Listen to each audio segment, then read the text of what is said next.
하나님의 말씀은 사도행전 4장 1절에서 31절 말씀 보고 있습니다.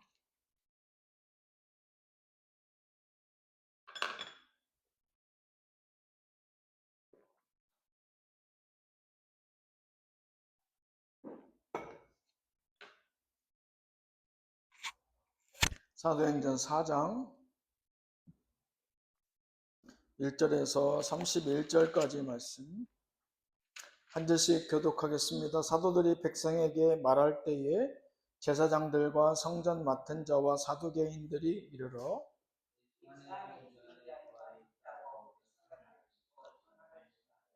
그들을 잡음에 날이 이미 저물었으므로 이튿날까지 가두었으나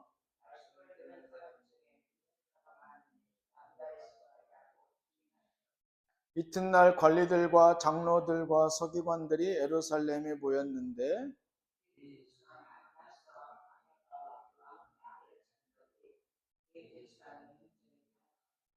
사도들을 가운데 세우고 묻되 너희가 무슨 권세와 누구의 이름으로 이 일을 행하였느냐?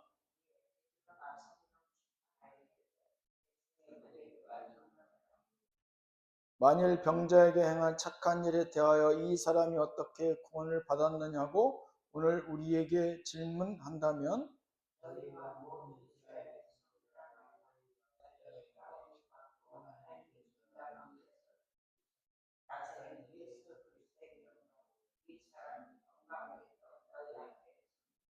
이 예수는 너희 건축자들의 버린 돌로서 진보퉁이의 머릿돌이 되었느니라.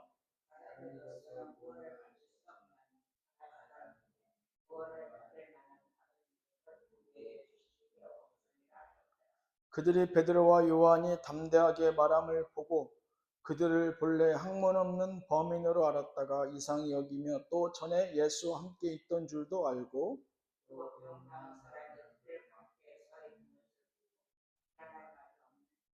명하여 공회에서 나가라 하고 서로 의논하여 이르되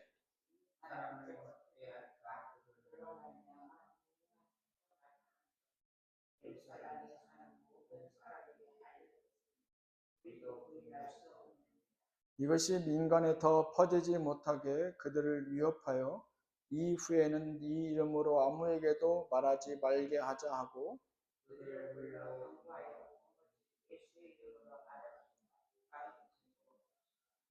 베드로와 요한이 대답하여 이르되 하나님 앞에서 너의 말을 듣는 것이 하나님의 말씀을 듣는 것보다 옳은가 판단하라.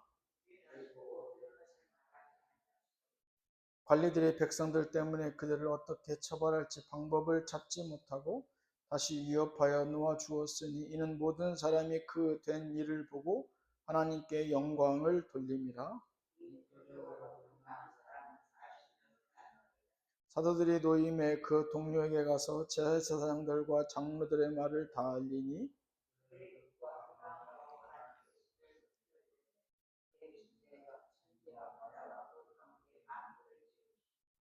또 주의 종 우리 조상 다윗의 입을 통하여 성령으로 말씀하시기를 어찌하여 열방이 분노하며 족속들이 허사를 경영하였는고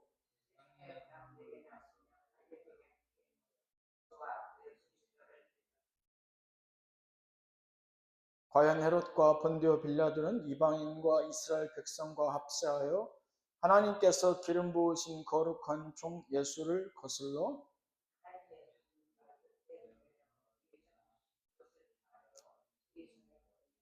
주여 이제도 그들의 위협함을 굽어보시옵고 또 종들로 하여금 담대히 하나님의 말씀을 전하게 하여 주시오며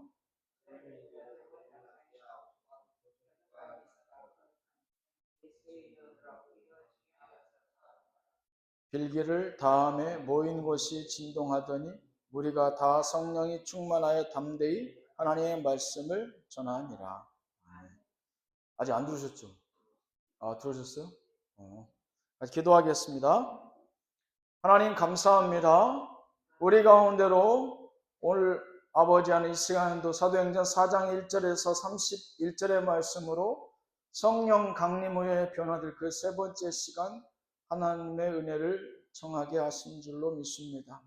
아버지 하나님 우리 가운데로 보내주신 성령께서 이 시간 말씀을 전하고 듣는 자들에게 동일한 하나님의 진리와 생명 가운데로 인도하여 주시리라 믿고 종은 예수님 이름으로 기도하였습니다. 아멘. 예수님께서 하늘로 승천하신 이후 이제 성령께서 마가의 다락방 많은 하나님의 사람들이 모여서 운집해서 기도하고 있을 때에 성령이 강림하셔서 그들 가운데로 여러 가지 방언으로 각 나라말로 말하게 하시면서 하나님께서 무언가 큰 일을 이제 구체적으로 하실 것이다 라고 하는 성령의 그 첫 역사, 그것을 오순절이라고 우리는 얘기하는데, 이제 그 이후로부터 이제 하나님께서 어떻게 예수님을 통해서 말씀하신 바 성령의 시대를 열고 그 성령의 시대에 어떻게 제자들을 활용해서 이 복음 사역을 이끌어 나가시는지에 대해서 우리가 보고 있습니다. 그래서 오늘 그 세 번째 시간, 성령 강림 후의 변화들, 제자들을 통한 이 성령 강림 후의 하나님의 역사는 오늘 그 세 번째 시간으로 그 말씀의 제목을 정한다면 막아 세울 수 없는 복음입니다. 막아 세울 수 없는 복음입니다. 오늘 말씀에 보면 베드로와 요한이 성령 강림 후에 가장 선두에 서서 리더 그룹이 돼서 그 성령의 역사하심에 그대로 응답하고 백성들 앞에 서는 모습을 우리가 곧잘 지금 보고 있습니다. 이제 보통의 백성이 아니라 이제 그들 앞에는 그들 예수님이 살아 계실 때 하늘로 승천하시기 이전에 공생의 기간에 가장 예수님 복음의 정면으로 반박하고 타박하고 심지어 십자가로 이끌었던 그 장본인들이 이제 성령 강림 이후에 사도들의 발걸음도 잡아 끄는 모습을 우리가 볼 수 있죠. 이제 그때는 잘 등장하지 않던 이제 사두개인들조차도 등장하죠. 왜냐하면 이 사두개인들은 부활을 인정하지 않아요. 천군, 천사 이런 것들을 그들이 인정하지 않습니다. 그런데 왜 그들이 전면에 나서게 되느냐 하면 예수 그리스도가 공생의 기간에 사역하실 때는 분명 3일 후에 내가 죽은 지 3일 후에 부활할 것이다 라는 말, 성전을 헐고 3일 만에 내가 지을 것이라는 그 말에 대해서 사실 현실감이 없었어요. 왜? 예수님이 아직 살아계시기 때문에. 아직 죽음과 부활을 그 누구도 경험해 보지 않았기 때문에 그 얘기가 사실 말씀하시는 예수님 위에는 그 누구에게도 현실감이 없었는데, 이제 예수님께서 십자가에 달리심과 그가 3일 만에 부활하신 것을 마름마름 이제 모든 사람들이 혹시나 자기가 다칠까봐 말을 않고 있어서 그렇지, 이 이스라엘 특별히 이 예루살렘에서는 대부분 다 알고 있는 말 못하는 진실 가운데 하나였죠.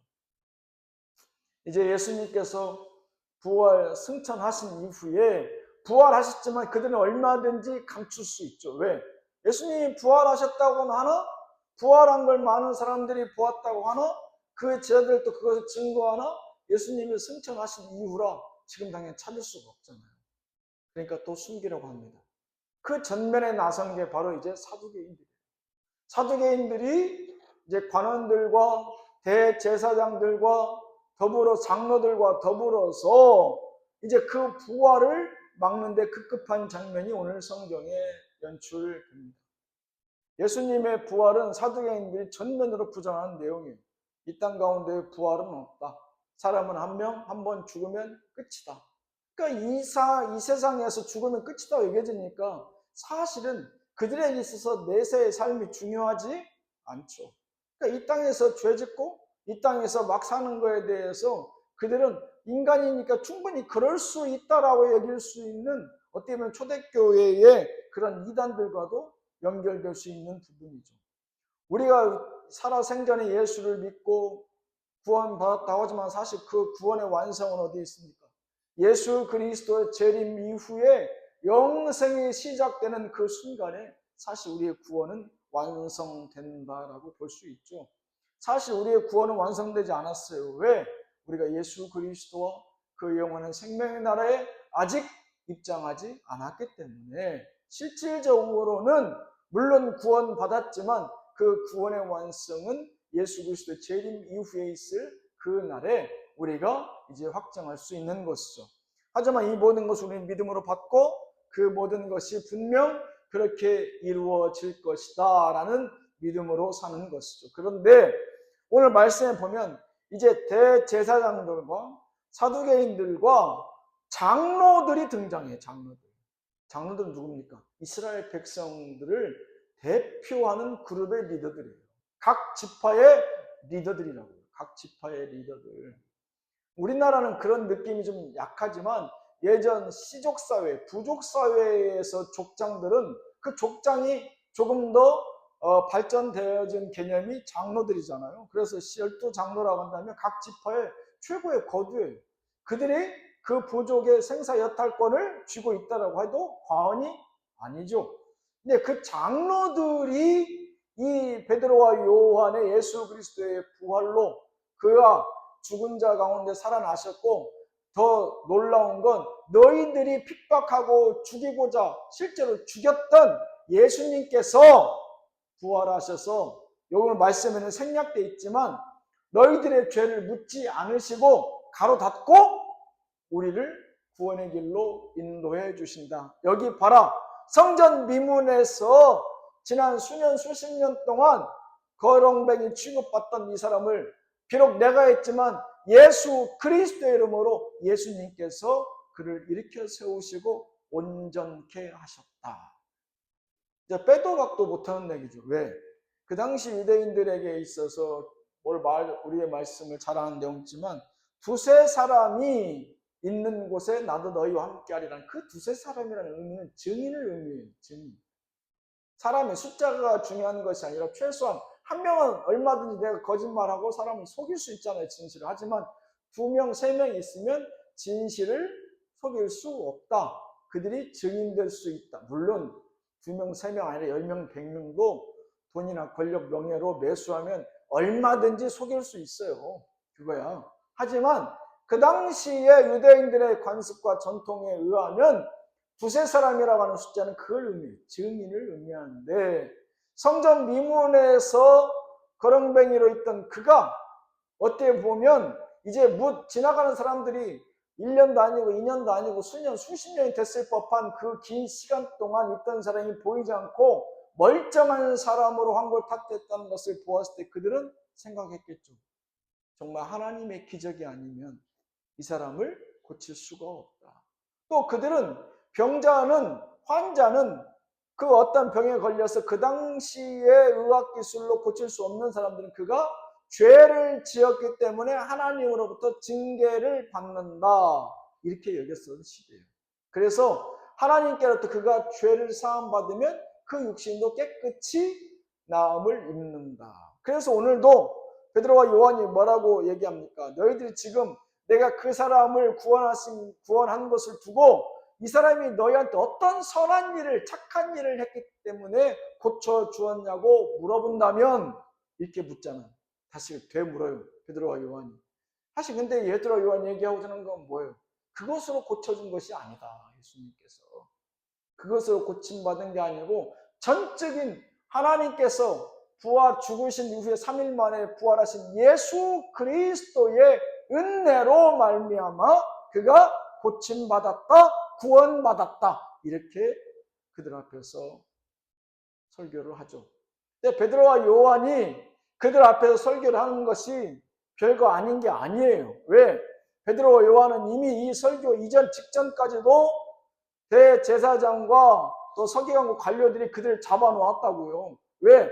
또 그가 예수님과 같은 부류로서 누구나도 알고 있는 예수님의 제자로서 혹시라도 민중을 유혹해서 그들이 반란이라도 일으키고 기존의 기득권에 대해서 대항할까봐 그들은 두려웠기 때문에, 그래서 사실 총독이나 애굽의 그런 군병들도 그러한 유대인들의 그러한 사실은 애굽의 통치하에 있었기 때문에, 애굽이 아니라 로마의 통치하에 있었기 때문에 사실은 로마 사람들의 눈치를 봐야 되는데 눈치를 보지 않잖아요. 왜? 그들의 입장은 사실은 로마가 손에 피를 묻히지 않고 유대인들이 나서서 본인들이 알아서 하겠대요. 그러니까 모른 척 하래요. 그러니까 빌라도 총독 어떻게 해요? 자기는 죄 없다 하고 예수님을 처형시키기 전에 손을 씻잖아요. 그럼 뭐예요? 나는 죄 없다. 니들이 알아서 해라.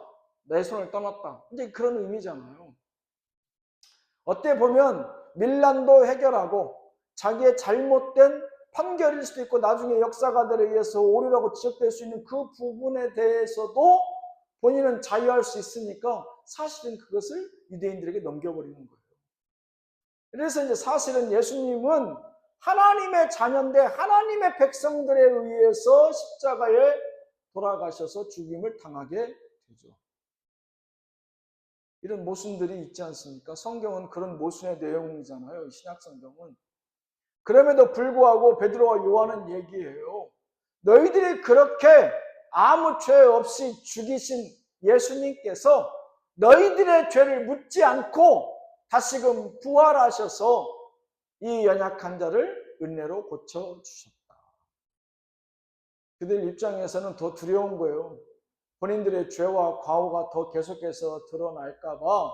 그래서 그들을 어떻게든지 회유하고 아니면 그 군중 속에서 무리 가운데서 예루살렘 사람들이 많이 운집한 이곳에서 그들의 이런 모습을 다시는 보지 않았으면 좋겠어요. 그래서 다시 한번 회유하고 타협하고 그들을 설득하고 있죠. 다른 데로 가라. 그들이 마치 예수님께서 십자가에 달려 돌아가셨을 때 군병들을 돈으로 사서 십자가에서 부활하신 죽음 가운데서 부활하신 예수님을 니들이 증언하지 말라라고 돈으로 매수했던 것처럼 오늘 말씀에 보면 또 베드로와 요한에게 그러한 타협과 회유를 하고 있는 장면이 목격됩니다. 여기서 유명한 얘기를 하죠. 베드로와 요한이 뭐라고 얘기합니까? 내가 하나님이 두려우냐 아니면 너희들의 말이 두려울 것 같으냐. 제 말로 바꿔서 의역하면 그래요. 하나님이 두려울 것 같으냐 아니면 너희들의 말이 지금 두려울 것 같으냐. 나는 너희들의 말이 더 이상 두렵지 않고 하나님의 말이 훨씬 두렵기 때문에 나는 그 말이 내 목에 칼이 들어온다 할지라도 나는 꼭 증거해야 되겠다. 이렇게 오늘 베드로와 요한은 그들 가운데서 말씀을 계속 이어갑니다. 그러고 나서 이제 베드로와 요한은 제자들에게 돌아와서 이러이러한 일들이 오늘 있었는데 나도 놀랍다. 내가 어디서 그런 용기가 나서 이런 복음을 증거하였는지. 그리고 그들이 무엇합니까? 우리가 곧잘 했던 중보기도를 시작합니다. 이런 일들에 대해서 하나님의 때에 이르러 저 로마가 유대인들과 그 관원들과 이제는 한 몸이 되어서 다시금 하나님의 사람 복음을 증거하려면 우리를 죽이려고 합니다. 주여 우리에게 담대한 믿음 주시고 기적과 병 고침의 역사를 보여주시옵소서라고 그들이 뜨겁게 기도할 때 성령이 감동함으로 그 땅이 흔들리고 주의 놀라운 역사가 성령의 충만함이 그들 가운데 머물더라.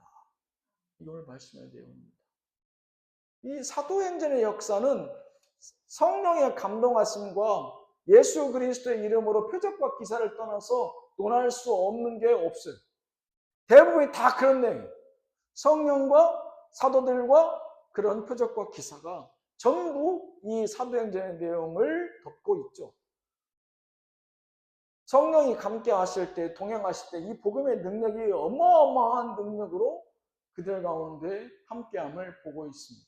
오늘 말씀의 제목이 성령 강림의 변화들 그 세 번째 시간으로 막아 세울 수 없는 복음이에요. 막아 세울 수 없어. 관료들과 대제사장들과 사두개인들과 바리새인은 오늘 등장하지 않아요. 바리새인들은 그들은 최소한 그들이 한 입 갖고 두말할 수 없잖아요. 왜? 그들은 부활을 인정하거든. 천군 천사도 인정해요. 그러니까 사두개인들과 더불어서 같이 나서서 예수님은 부활하지 않았다라고 얘기를 할 수가 없어요. 왜? 그들이 예수님을 죽였지만 그들은 분명 예수 그리스도의 부활을 목격했거든요. 그래서 바리새인들은 최소한의 양심을 갖고 오늘 성경에 등장하지 못하는 겁니다.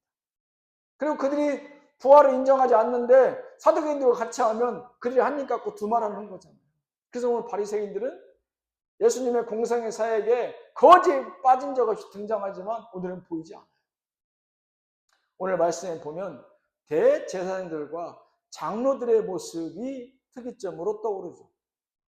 대제사장과 장로들은 그 백성을, 그 서민들을 대표하는 리더 그룹 중에 실질적인 리더들이에요.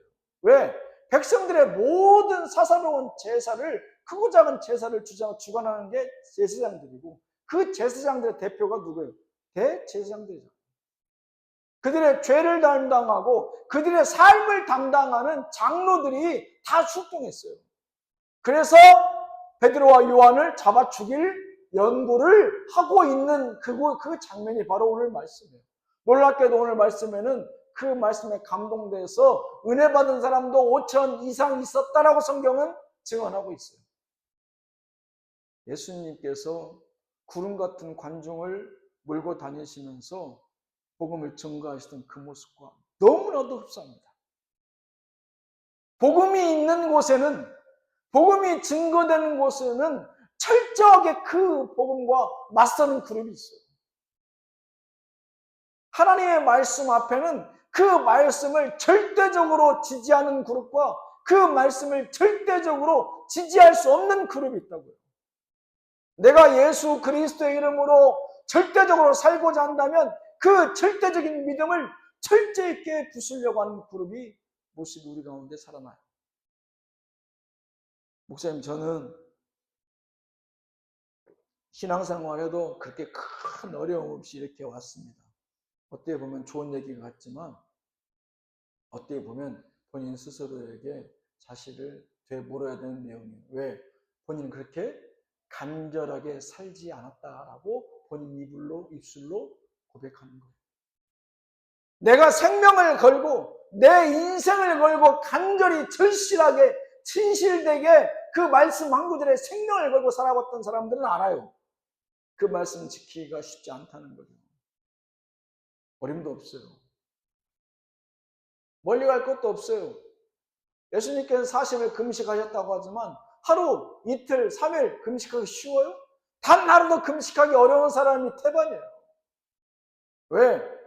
굶으면 죽을 것 같아요. 근데 두 끼를 굶어요? 심지어 하루를 굶어요? 내가 왜 사는데? 먹고 살기 위해서 돈 버는 건데 굳이 이럴 필요가 있는 거예요.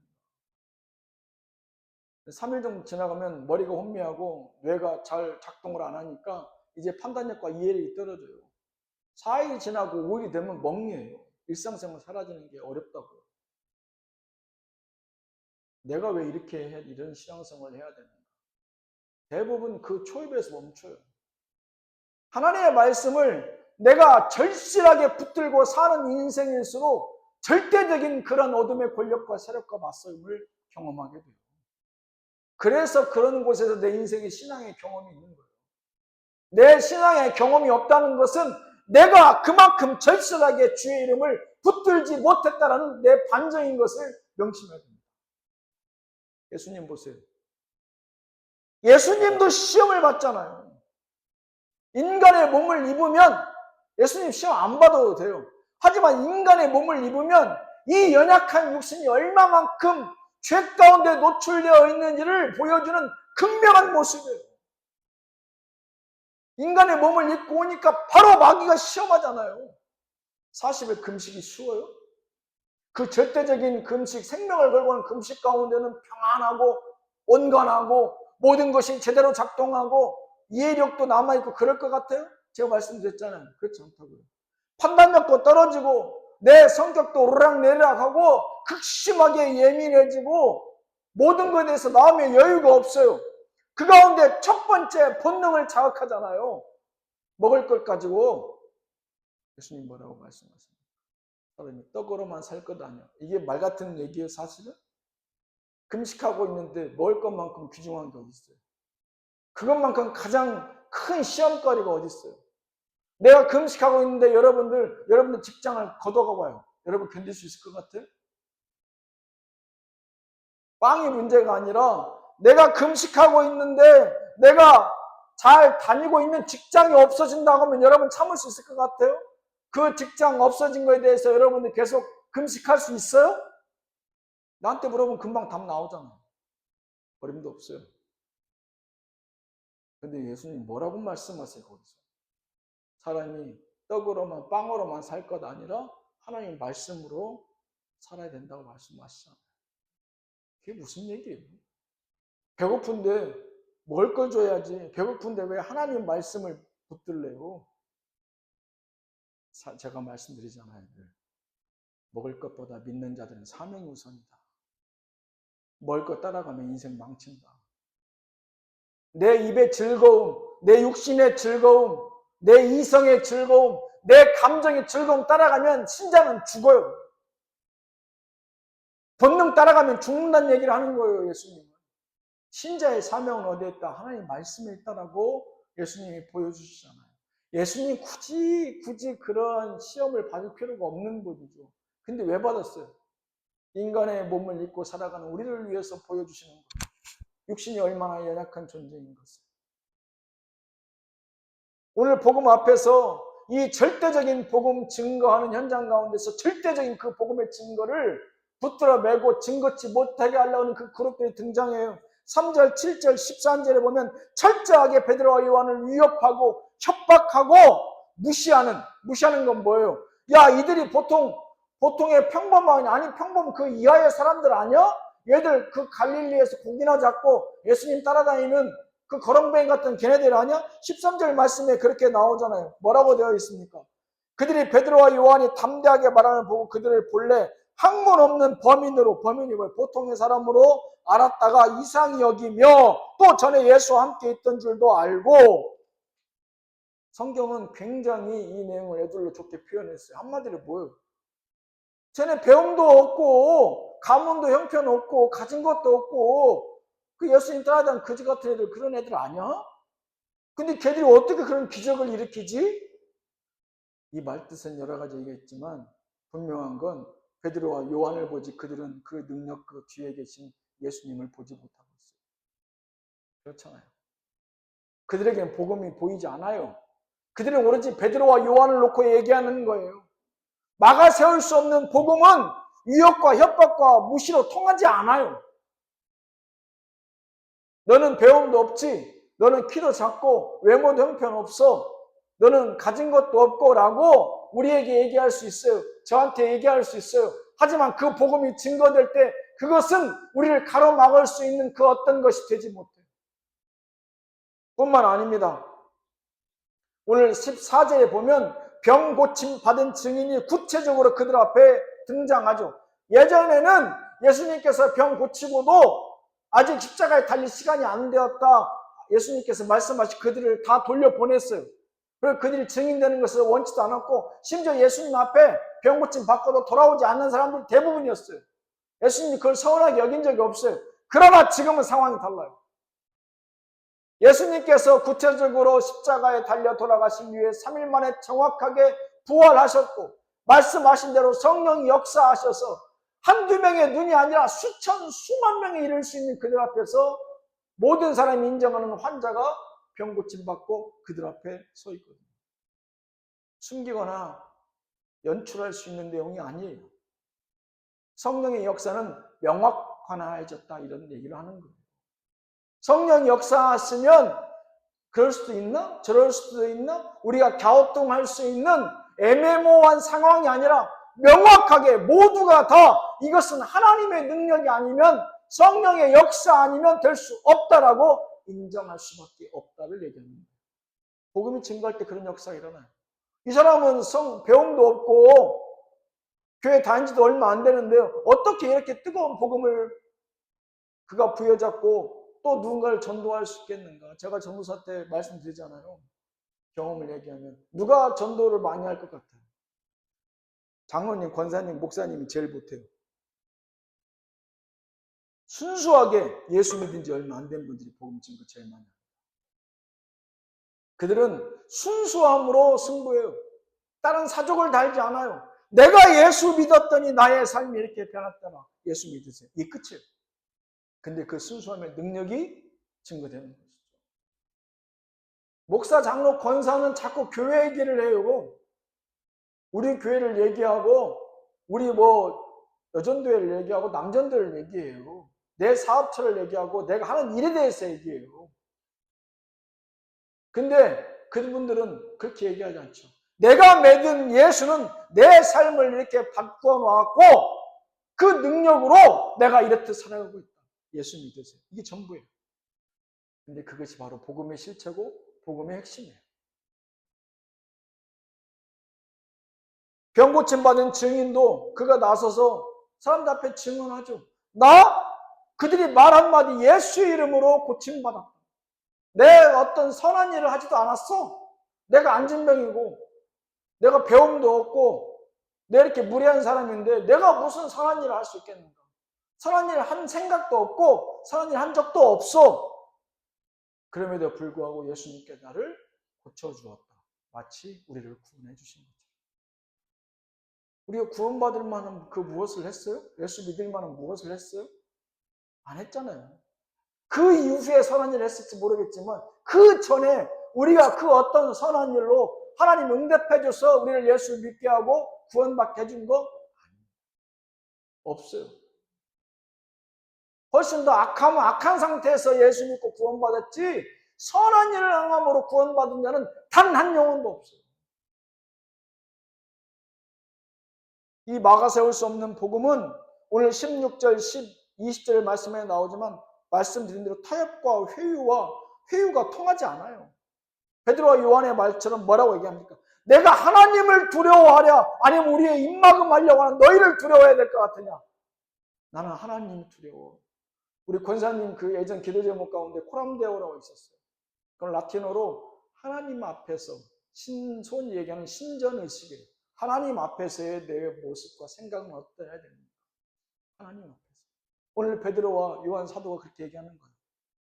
오늘 16절에서 20절 말씀에 보면 베드로와 요한이 대답하여 이르되 하나님 앞에서 너희의 말을 듣는 것이 하나님의 말씀을 듣는 것보다 옳은가 판단하라. 우리는 보고 들은 것을 말하지 아니할 수 없다 하니 베드로와 요한은 일고의 가치도 없다라고 거기서 말을 끊어버리죠. 마지막으로 이 막아세울 수 없는 복음 앞에서 놀라운 역사는 무엇보다도 그 복음을 증거하는 사도 베드로와 요한뿐만 아니라 이제 돌아와 많은 하나님의 사람들과 더불어 중보하는 기도의 역사가 일어나기 시작해요. 복음 증거할 때에 놀라운 것은 이런 중보의 역사가 불붙듯이 일어난다는 거예요. 그들이 뭐라고 기도한다고 했습니까? 하나님 복음 증거하며 담대함으로 나가게 하시고 하나님 병 고침의 역사를 보이시고 하나님 그 외의 표적과 기적을 우리 가운데 허락하여 주시옵소서라고 예수 이름으로 간절히 기도할 때에 그 땅이 그들이 기도하는 그곳이 진동하고 성령이 충만함으로 이 모든 것을 보고 듣고 하나님께 영광을 올려드리더라. 성경에 나오지 않습니까? 복음이 증거될 때에 분명 그곳에는 하나님의 역사가 숨길 수 없는 하나님의 역사가 일어난 줄로 믿습니다. 복음이 증거될 때에 그곳에는 복음을 증거하는 그 입술을 하나님이 생명 그 이상의 담대함으로 이끄신 줄로 믿습니다. 복음이 증거되는 그곳에 중보의 불길로 우리로 마치는 것이 아니라 우리로 그치는 것이 아니라 더 많은 무리에게 복음의 불길을 하나님께서 인도하시는 줄로 믿습니다. 기도하겠습니다. 주여, 오늘 이 아침에도 사도행전 4장 13절 31절의 말씀으로 막아세울 수 없는 복음의 그 능력을 깨달아 알게 하심을 감사드립니다. 우리가 증거하는 것 아니요 성령의 능력으로 증거하고 성령의 능력으로 선포되어질 때에 우리의 마음이 불릴 때 다시금 일어나게 하셔서 기도에 힘쓰게 하시고 그 주시는 담대함으로 다시금 문 영혼들에게 복음 증거할 수 있는 힘과 능을 더하여 주시옵소서. 예수님 이름으로 기도하였습니다. 아멘.